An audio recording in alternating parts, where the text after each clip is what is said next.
No epidemic had ever been so deadly or hideous. Blood was everywhere, and it sealed the human's fate. There were sharp pains and sudden dizziness, followed by continuous bleeding from the eyes. The pain and dizziness and occasional seizures lasted about half an hour before the person would die.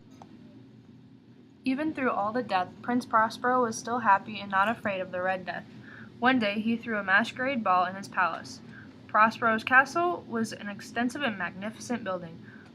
Once in the castle, the people were led into a big open room far from the main doors, which were locked upon entry.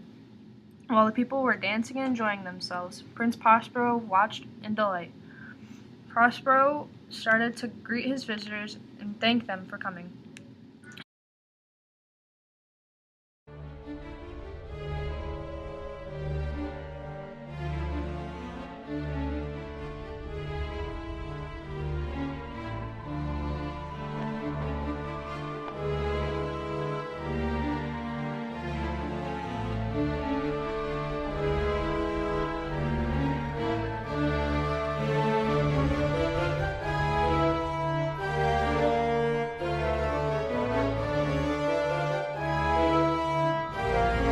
While they were dancing, the grandfather clock in the corner of the room started to ding.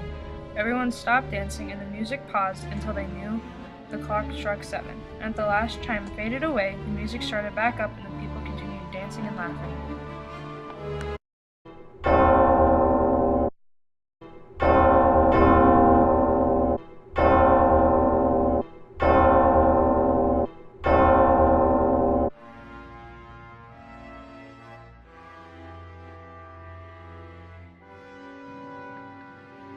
The guests kept dancing and laughing for 3 more hours. Everyone was having a great time, but the clock started to ding once more. This time, the clock had 12 chimes. This meant it was now midnight.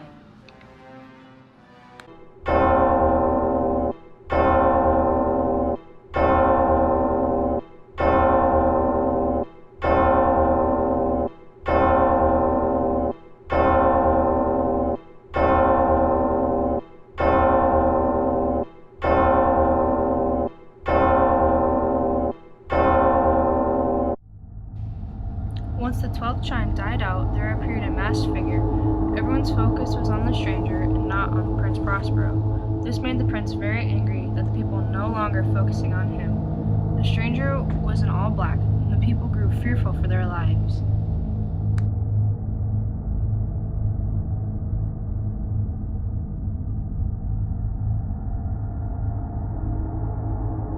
In anger, Prince Prospero commands one of his servants to unmask the stranger so they know who to hang at sunrise. Seize him. As the stranger walked around the room, everyone backed up and stood against the walls in fear. Who dares? Who dares us with this blasphemous mockery? And unmask him so we know who to hang at sunrise. Everyone was overtaken, all except Prince Prospero. Prospero grabbed a nearby dagger and ran toward the unwelcome stranger. Prince Prospero got within arm's reach of the masked man when all of a sudden he stopped dead in his tracks. Prince Prospero clenched his stomach as he fell to the ground. With his last little bit of energy, he crawled toward the stranger, but before the prince could kill the man, the prince died. Soon after, other people started to bleed out from their eyes and experienced severe abdominal pain. One by one, people fell down as they died and bled out their eyes and breathed their last breath. The stranger was none other than the Red Death. The Red Death proved his strength and dominion by killing everyone who was in Prince Prospero's castle that night.